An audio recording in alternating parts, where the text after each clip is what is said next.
day, ladies and gentlemen. It's Eric Coffin, editor-publisher, HRA Advisories. I'm here with the post-Metal Investor Forum one-on-one meeting. This time it's Greg Davis, CEO of Sun Peak Metals. Sun Peak listed last month, but it's a company that I've known and actually been a shareholder of pretty much since day one. I was a happy shareholder of the former company that this same management group ran that was called Sunridge. Sunridge made a couple of fairly large discoveries in Eritrea, ultimately sold those, started this new company. They're looking in the same rocks to the south in Ethiopia, much better place to be. But what I wanted to talk to Greg about today is because I watched several of these targets in the past that they developed into deposits. I wanted Greg to give us an overview of just, how do you get from A to B with one of these VMS targets? How do they go about discovering and starting to delineate these? And I asked him if he'd make a couple of comparisons to the stuff to the north, specifically the Bisha and the Asmara projects. And we'll go into why we're doing that as we go through it. But I think it would be good for people to sort of get a handle on what they're doing, how it's going to progress, because you're going to be hitting a lot of good targets in the next few months. They're about to start a big drill program. So this is just to kind of give you a background on what you might expect going forward. So you want to take it away here, Greg? Sure. Thank you, Eric. Good morning, everyone. So what I've done, as we discussed, Eric, I put a few slides together to try and walk through our history a little bit. And I've opened up my old laptops and grabbed some old images of from our projects in our past lives, both at Bisha and the Asmara project. So I take it everybody can see what I have on screen here. Yep. Okay. This map is a map of the Arabian-Nubian Shield in gold, and that's the prospective area that we've worked in for the last 20 years, and it's also historically the source of Egyptian gold. But for us, for the last 20 years, we've been focusing on VMS systems, and now the entire area isn't a VMS system. They occur in trends, and there's a trend at Bisha and a trend on the Asmara project that runs right down to our new current project, Sun Peak's project called the Shire Project.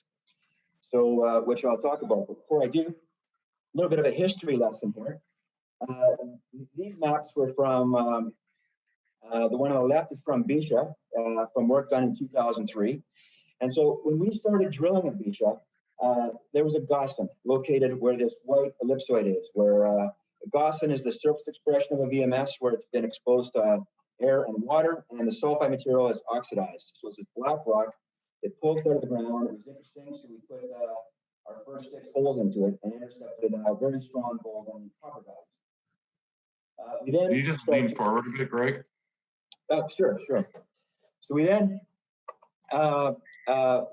began to expand this with the drilling by stepping back and drilling underneath it, trying to make heads and tails, or what's up and what's down, to find a hanging wall and a footwall. But David Dowd and myself previously had experience with ground gravity. And we thought ground gravity techniques would work fantastic here because the specific gravity of the sulfide material is between 4 and 5 units, whereas the country rock around it is around 2.7. And sure enough, so we hired a gravity company led by Kevin McNabb, and the work quickly defined the zone that we were drilling. We're very happy to see this. But then as the gravity work moved south, we lost the zone. And as the drilling moved south in probably March of 2003 now, the zone significantly thinned, and it was kind of going back and forth. But then in May, early mid-May, Kevin McNabb defined this zone to the south. And this is under completely flat alluvium rock. So immediately we made a decision to move the drill. We moved it 500 meters, set up on the top of this target, and drilled our 39th hole. And we hit, it was very exciting. We hit high-grade gold, high-grade copper, and high-grade zinc, 184 meters of zone. And that's when Bisha really became Bisha. We demonstrated that it had some size, not just the grade, but it had some size. 7 years later, it was in production.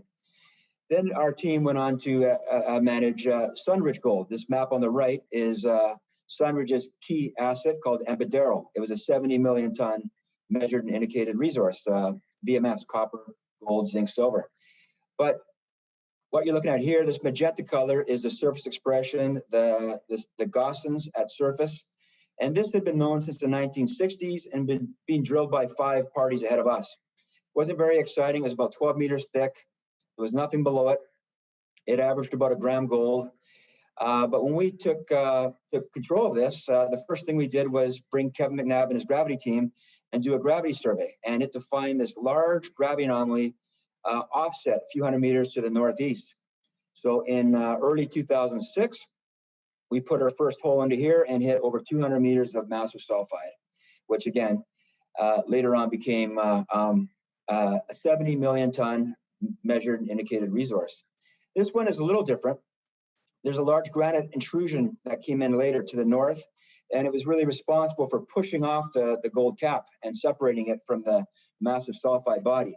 But this deformation did have 2 positive effects. One, it shaped the massive sulfide into a very favorable geometric shape for an open pit mine, and it also heated everything up again and cooled slowly, allowing for large crystal growth, which made the processing, the metallurgy, very, very easy. So moving ahead here, this is a map I pulled off one of my old computers of Bisha. We're looking at it from, we're looking due west from the side. It's a 3D map. And this is very typical of these VMS systems. Starting at the bottom, this is what we call the primary zone. This is the surface here.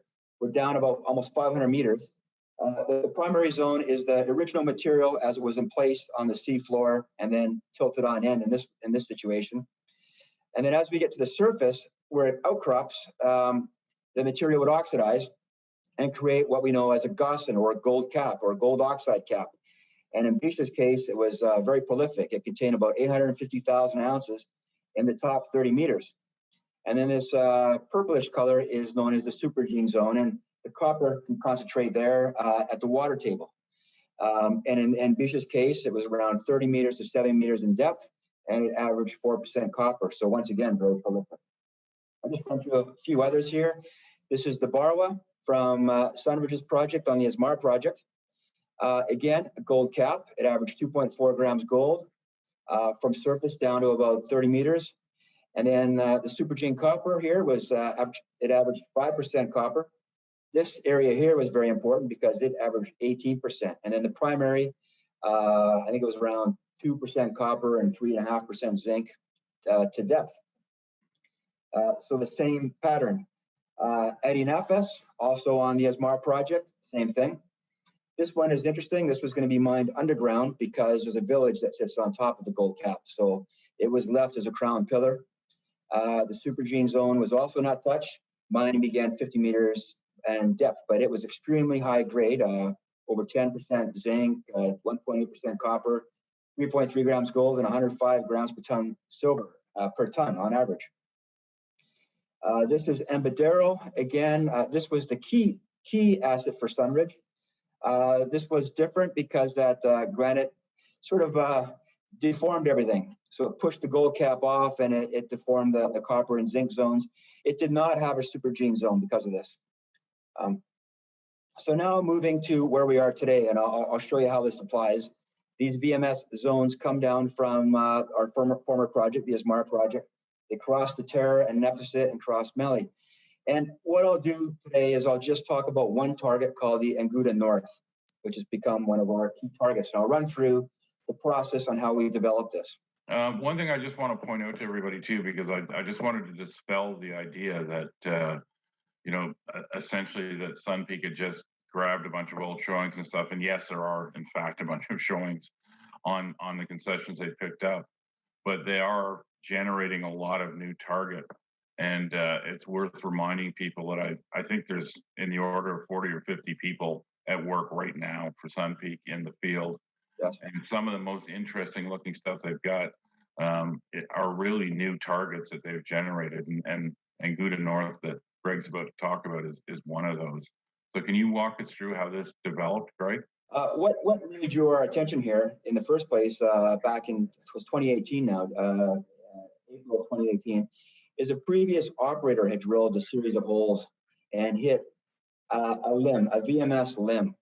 Now the grades were good, multiple gram gold, multiple % copper on most of the holes, but they were very thin, between literally ½ meter wide up to 3 meters. But we did a geochem soil survey, and these lines you see here represent copper in the ground, and these lines are 500 meters apart. So we were able to trace this zone a couple of kilometers to the east. You can see from line to line to line. But then we noticed a parallel structure to the north, a few hundred meters to the north. Very strong copper in the soils, 500 meters at a time. And we thought, wow, this is extremely interesting. If we're in the right type of rocks, and we got not just a little strong, but over 200 ppm copper in the soil, so quite strong. So we brought in, the next step was we brought in the gravity geophysical crew, the same one that worked for us both at Nepsun and at Sunridge. So we have a long-term relationship with this company. And we did a small gravity survey. And where the drilling was in that limb, it did not have a response. And we didn't expect one, it's too thin. But we were quite happy to see this response on the northern limb. And although the lines, the geochemical lines are 500 meters apart, the gravity lines are 100 meters apart. So there's a lot of data here to support this anomaly. And from our experience, you typically would not see this kind of response for anything less than 5 to 10 million tons. So we were quite encouraged at this point. So we then went around for a few subsequent rounds of gravity and expanded the area. Jump to the next slide. And now we're looking at an area which includes, it's expanded to the east and to the north. That original limb, the gravity limb, is this one here. But what the subsequent work defined was this large gravity anomaly, which we refer to as Anguta North. This is a very, very strong, very intense, and it's got very sharp edges, which would be caused by the massive sulfide in the ground, in contrast to the lesser density country rock. And it's very similar to the size. Those faint grid lines that we're seeing, Greg, those are still 500 meters apart? We're looking at, let's see, these lines, you can see that. No, not those lines here, Eric. These lines here are 500 meters apart. Yeah, okay. 500, 500, 500, 500, 500, if you can see my cursor. It's big, in other words. Looking about a kilometer from the west side to the east side of this major anomaly. But this looks very similar to what we saw at Embadero. Another interesting point is to the east, right here, is a large granite intrusion, a later event that we feel early theory is that it kind of did the same effect. It munched everything up and pushed everything to the west. So we're seeing a very large gravity anomaly, and again, very strong copper and zinc in the soils. So about a year ago, last autumn, we completed an airborne survey. So this is gravity, and it shows the original Anguta trend. We see Anguta North, we see something going on here at Terra, and we see Hamel up here. We then did airborne VTEM, which is an electromagnetic method. And on this slide, what we're looking at is conductors in the ground. The trace of the gravity anomaly is in the black dashed lines. But at Anguta North, a very strong conductor, implying that it's a significant size, which could be caused by a VMS. It's in the right location. It's coincident with the large gravity anomaly. We also see one at Terra and Hamel. And then at this point, we were, wow, this is a textbook anomaly. We're absolutely thrilled. And then in subsequent work, we've identified Gossens.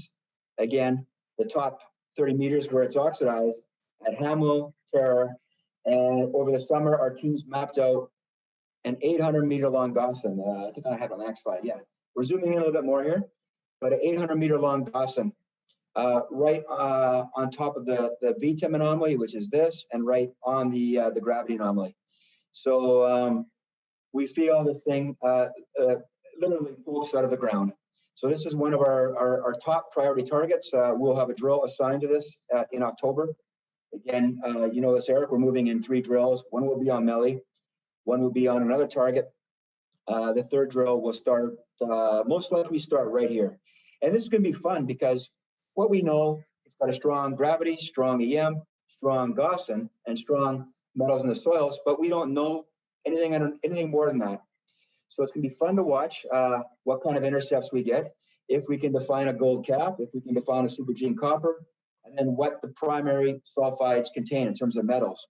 The holes down here give us a little hope and insight because they're copper and gold rich, and these systems tend to be fairly homogeneous. So, I mean, our best case scenario is we intercepted more of this material over here. But the drill will tell. It's going to be a fun story to watch and well, fun to drill. And the more I can arm wave all I want, but results will show and demonstrate whether we're successful or not over the next 6 months. And do you have a sense at Anguta North or other targets? I mean, I know you're waiting for samples. I mean, you told me the other day that the crew did a fair amount of surface sampling where it could in the Gossan. And I know these oxidized Gossans, you're not going to get much of anything base metal wise. It gets leached away, but you got any sense of whether you think you're going to have an oxide gold cap on these? Because it's not the be all and end all. You don't need to have one, but certainly it helped the economics at Bisha a hell of a lot, and it didn't hurt it at Mara either. Yeah, well, definitely, Eric. We sampled all these Gossans, Hano, which is off this map now, Terror, and then most recently we've mapped and sampled Anguta North, and we have results back on the others. Anguta North is coming in. We'll likely put news on that out once we've compiled it all in the next few weeks. But yes, we're seeing gold in these Gossans, which, and as you said, by definition, there's no base metals. They're flushed out. Right. One thing I want to point out too is that if you follow VMS exploration, and probably a lot of people don't because it hasn't really been a thing. As it happens, I followed 2 or 3 VMS exploration stocks. It just kind of worked out that way, but it just wasn't. I don't know. It wasn't a deposit type a lot of people were looking for recently, but I think it's worth pointing out the Gossan at surface here. What kind of widths do you got? I mean, do you have a sense of how it's sitting in terms of? Does the geophysics help you in terms of the orientation, or do you need to get drill holes? Yes, a little bit. We'll start by. I mean, this is following our previous pattern. We'll start by defining the Gossan, which is up to 50 meters wide and 800 meters long. Right. It's not fully exposed. Some of it's under plowed fields where we just see the boulders at surface, the float. Right. But where it is exposed, it's 40 to 50 meters wide. So we typically, our first hole will we step back a little bit and drill a 45 underneath it. And if we're successful with that one, we then will turn the drill and drill a 60-degree hole below it. That's sort of the logical formula for starting. And it looks like, because the gravity anomaly is over here, we'll probably start on this side, on the north, and drill underneath it, assuming that it's connected. Now, if we miss, we don't expect to, we will then move the drill to the other side and drill a 45. That's just our usual technique. Okay. And then we go from there. We try and define the hanging wall, the foot wall, and the fun begins.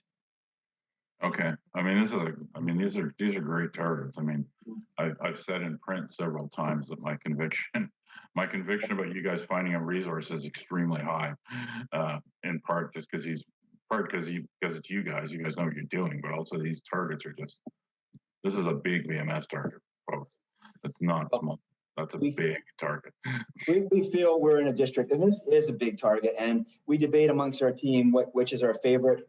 This is usually top of the list. We debate a lot. Okay. Just one last thing before we finish off, Greg. I just want to touch on it briefly, and I want to stress it's not something I'm personally concerned about. But when we did the Metal Investors Forum the other day, there were a lot of questions about just about the political situation, political environment. I guess people don't know Ethiopia that well. It is a large country with a large population. It's also a democracy. And it's not, I don't have any concerns about it. Certainly, I was happy to see you move south from Eritrea, which is a little more difficult. But you guys were successful there too. I mean, can you give us a sense of, the country of Eritrea? What's the politics? What's it like to work there? Well, you said Eritrea, but I think you mean Ethiopia. Yeah. Yeah. Well, first off, we've worked in the region now for almost 20 years, and our team, we've often had to overcome unique challenges, which we have always done. First in Eritrea, which had its own unique set. But we really do enjoy the culture there. It's an ancient culture. It's very unique and strong, and we love the food, the music, and especially the coffee. Now, Ethiopia, as you mentioned, in modern day politics, it's completely different. Ethiopia is a democratic country with a parliament system. And typically the government, as of today, it's a coalition government formed by all the major parties. Elections are pending. That they were initially scheduled for August, but they've been delayed due to COVID-19 measures, and it's caused some unrest in other parts of the country. The Shire Project where we're working is located in Tigray, which is probably considered to be the most stable region or province in Ethiopia. We like to point out that our neighbor is Newmont, which is a somewhat conservative, large company, and they are also active working in Tigray.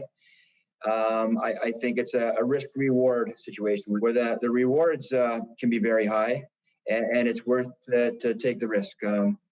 And as I said, we really enjoy working there. Now, Ethiopia tends to be heavy on the bureaucratic side. We realized that when we started working there 4 years ago, but we now feel we're getting good at navigating through the system. And we quickly realized when we first entered Ethiopia that while we were in the acquisition phase, that we couldn't make things happen overnight. We needed to be patient, move slowly and surely to develop our reputation and our network within the country. We feel we've not now successful in doing exactly that. We have strong support and strong relationships with all levels of government. And it's definitely understood the economics, the future economics effects that a mining project could have. There's a large infrastructure project in Ethiopia called the Renaissance Dam. It's worth Googling. It's a massive project. It's nearing completion. It's currently being filled. It's going to be filled over 7 years. And the goal with the Renaissance Dam is to provide low-cost power to the country to drive and develop industry, and including the mining industry, which is a key consideration. And it'll have a very strong effect on power costs for future mining operations. Also, it's a free market system. There's numerous trucking, construction, and cement companies to choose from based on open bids. And yeah, we really enjoy working in the country. I think it's worth stressing the comment that Greg made about their neighbor, Newmont. Newmont doesn't generally talk about projects that are quite far along. I know they haven't talked about the Ethiopian stuff much, although it's kind of an open secret. This is probably one of their biggest exploration projects in the world. They're extremely active there. Newmont is a very risk-averse company when it comes to geopolitics. They don't operate in very many countries, and them being in Ethiopia should give everybody a fair amount of comfort, because they definitely do their due diligence, and there's no way they would be there if they had any concerns about the politics, because they just don't go places with any geopolitical risk. And I think it's also worth pointing out, I made this example half jokingly to Greg the other day.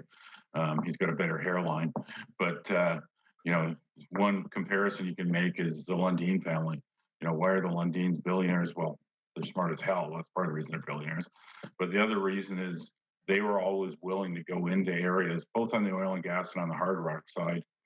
When areas first opened up, they were very early again into Chile, into Argentina, into several countries, into Sudan, into several other countries on the oil and gas side, onshore and offshore. And basically, the companies that are willing to be the pathfinders, they're the ones that get the best ground. And I think Greg and Dave and Scott, willing to do that, have probably got a lot of the best ground when it comes to VMS exploration in Ethiopia, which is one of the world's highest prospectivity areas for VMS. And I think it's going to pay off. I think this is a great deal, great risk reward. Like I said, I have very high conviction these guys are going to make a discovery, if not more than one, probably more than one. One just very last question. Are you guys working on a US or an OTC listing? It's something a lot of subscribers have asked me about. Yeah, I get that question a lot, and the answer is yes, but I can't give a timeline yet. Right, but there is one coming though. Yes. Okay. I think that's everything for today. I mean, watch the video, see how they do this exploration, how they progressed it. You know, Anguta North was one of a number of very impressive targets. These guys are going to be drilling starting in what, 2 or 3 weeks now, I guess, with 3 drill rigs. We're moving in now. Yeah, it's going to be a fun Q4, Q1 for Sun Peaks, and of course, they're fully financed for all this. So Sun Peak Metals, PEAK on the venture, OTC symbol coming. Thanks, Greg, for coming by today and walking us through the discovery process on these big VMS targets you guys have. Well, it's my pleasure. Thank you, Eric. Thanks, everybody. We'll see you soon.